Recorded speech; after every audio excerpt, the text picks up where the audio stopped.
គ្រួសារមានន័យថាគឺជាការទទួលខុសត្រូវរបស់សមាជិកគ្រួសារម្នាក់ៗការរួមរស់ជាមួយគ្នាក្នុងភាពសុខដុមនិងប្រកបដោយសុភមង្គលជាតម្លៃដ៏ថ្លៃថ្លាបំផុតដែលត្រូវប្រកាន់យកឲ្យខ្ជាប់ខ្ជួនរបស់សមាជិកគ្រួសារទាំងអស់សុភមង្គលនៃគ្រួសារគឺអាស្រ័យលើសមាជិកគ្រួសារម្នាក់ៗ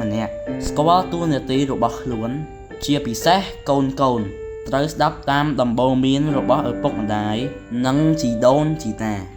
គ្រួសារគឺមានពីរប្រភេទមានគ្រួសារធំនិងគ្រួសារតូចមនុស្សម្នាក់ដែលជាសមាជិកក្នុងគ្រួសារមានភារកិច្ចជាចាំបាច់ដើម្បីធ្វើខ្លួនឲ្យក្លាយទៅជាអ្នកមានទំនួលខុសត្រូវនិងមានតម្លៃសម្រាប់គ្រួសារមេគ្រួសារត្រូវទទួលខុសត្រូវចំពោះការរីកចម្រើនរបស់សមាជិកគ្រួសារនិងជាមូលដ្ឋានធនធានមនុស្សរបស់ប្រទេសជាតិសមាជិកគ្រួសារទាំងអស់ត្រូវធ្វើខ្លួនជាមនុស្សល្អ